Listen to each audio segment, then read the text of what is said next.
Në Michigan, që është shtet, swing state. Partë edhe në zgjedhjet presidenciale, angazhimi të dyja partive ishte maksimal. Ishte maksimal se kuptonin që një vot 20.000 shqiptarë, po edhe partitë e establishmentet dhe dy partije kanë kuptuar tashmë. Puna është që shqiptarët nuk kanë organizim. Mund të kesh numra sa të duash, por nëse ato numra janë të çorganizuara dhe nuk dalin në pollet e votimit, atëherë nuk ke fuqi si komunitet. Ai numër është numër kështu flet. Veren e ekran shikoj e kështu për t'u kënaqur, por nuk ka fuqi, nuk ka influencë. Dhe për atë punë vazhdohemi të bombardohemi nga lobet serbe, e lobet greke, e lobet e huaja që nuk na duan të mirën, sepse shqiptarët, e kemi theksuar her pas here këtë problem këtu, janë indiferent ndaj politikës amerikane dhe janë indiferent ndaj pjesëmarrjes në politikë. Si mund të ndryshojë kjo? Duhet investim. Nuk jemi keq për lek. E pare punës duhet investim financiar nga liderët e komunitetit që të vinë bashkë dhe të krijon institucione civike për shqiptarët. Më thuaj, çfarë ekziston, ndoshta unë nuk e di, ndoshta ju mund ta dini më mirë, po një institucion shqiptar që përqendrohet në votime. Nuk ka. Një institucion shqiptar në kulturën shqiptare. E bëjnë deri diku institucionet fetare, por nuk ka institucion kombëtar. Institucionet fetare se më falë se jam edhe i rëpër. Ke shumë të drejtë. është për t'u habitur, për shembull qendra kaldiane që kanë krijuar këtu në afër në Trojë në 15 maj, dhe nuk ka qendra shqiptare, ka 4 qendra bosnjake. Shqiptarët janë, do ta them shumë troç, fatkeqësisht nuk më intereson nëse ju pëlqen apo jo njerëzve, janë të përçarë. Nuk kanë organizim. Shqiptarët kanë akoma mentalitetin fisnor dhe regional, që ti je nga Malësia, unë jam nga Korça, unë me korçarët, ti me malsorët. Dhe ulemi ham do i ndarë për pavarësinë, ndoshta, aq. Përtej saj nuk ke ndërlidhje midis shqiptarëve shumë, fatkeqësisht, në këtë shtet. Nëse jam gabim, më korrigjo. Jo, ti je shumë drejt, po marrë dhe rezultatet e 3 personave të cilët u angazhuan në fushatën politike në primary, të mikut tonë Ernis Nushaj, të zonjës Shkreli, Suzana Shkreli, edhe të Robert Lurgjuraj. Po të kishin shqiptarët angazhim më të fortë, drejtim më të saktë, që t'jepnin goditje, nuk ishte pse tunte Suzana Shkreli, po të kishte 1000 shqiptar që të vinin në konventën e Partisë Demokratike. Po. Edhe muslimanët këtë punë bën për shembull. Mobilizuam gati 1000 persona që shkuam e votuam kundër interesave speciale të AIPAC edhe të Izraelit. Shqiptarët e kanë këtë mundësi edhe më tepër, sepse jemi blok kombëtar. Jemi blok që mund të mobilizohemi më lehtë, thjesht nëse investojmë në infrastruktura civike, 501c3, non-profit për edukimin e komunitetit civik, votus, C4 për lobim, për advocacy, për angazhim me zyrtar të ndryshëm.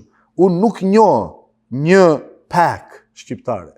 Shqiptarët preferojnë të bëjnë lobim me një figurë mik të tyre, të huaj, amerikanë apo të kombëtare të tjera. Por nuk investojnë në komunitetin e vet. Po. Çfarë shqiptar keti që po trajnohet të angazhohet me këto mekanizma të ndryshme? Nuk ke, dhe kjo është një fatkeqësi, sepse ishte një shprehje njëherë një kohë që thoshte Shqipëri mos ki frikë se ke djent në Amerikë.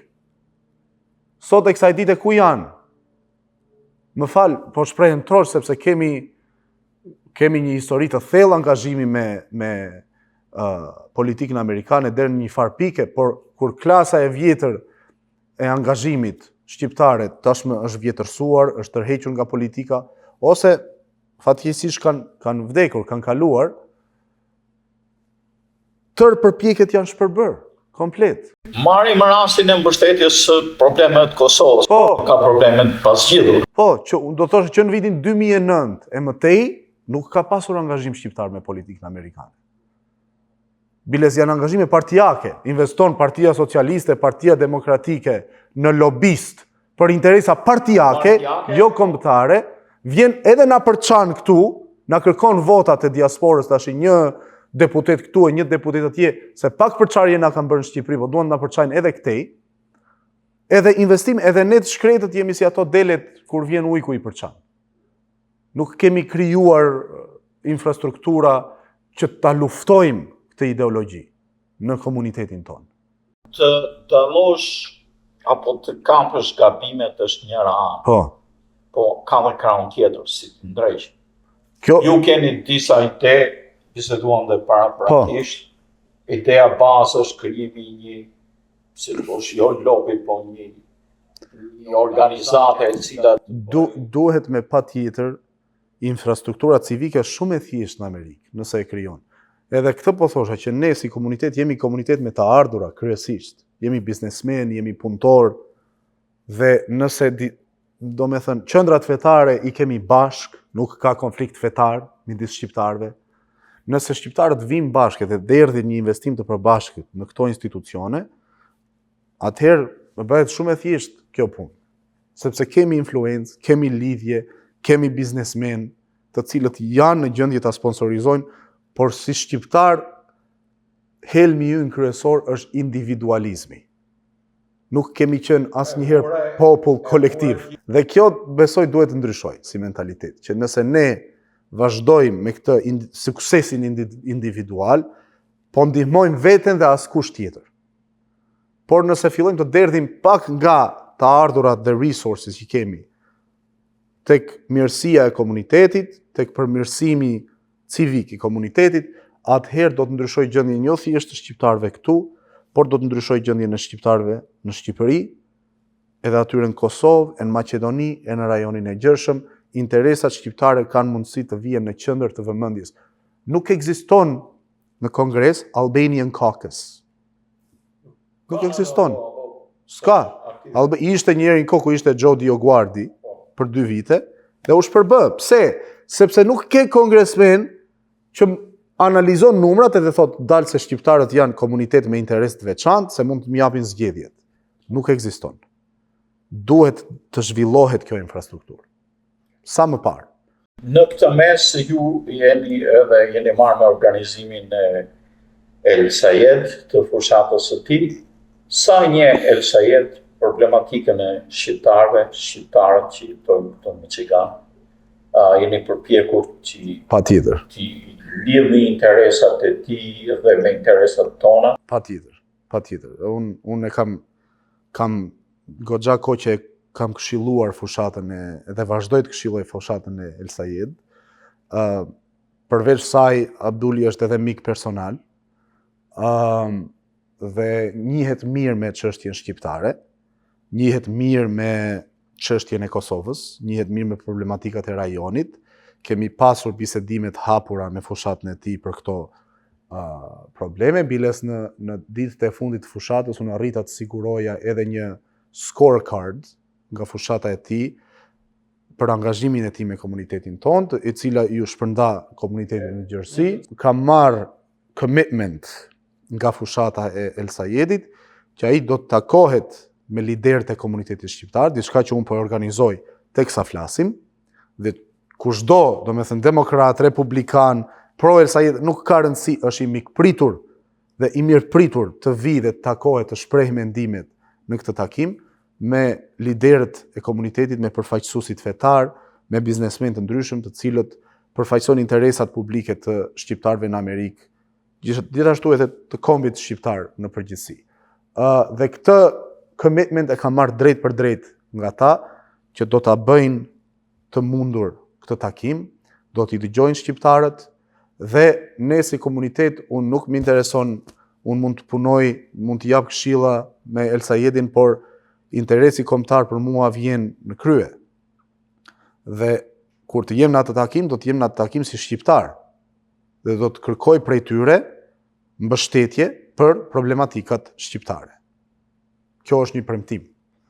Atëherë, por ta mbyllur me angazhimin e politikanëve shqiptarë, ne patëm fatin e mirë që një politikane angazhuar me Partinë Demokrate fitoi brenda Partisë Demokrate në qarkun apo në distriktin e 24, e Tjera Sako, ne kishim atë në studio, edhe urojmë që të kemi sa më shumë fitues, por natyrisht politika është një luftë e ndyrë, në thojë sa, sidomos brenda partive, brenda vetë partisë tënde, duhet të luftosh, të jesh i angazhuar, të jesh dhe prominent, të bësh figurë, dhe në rasti El Sayedit të tregon këtë.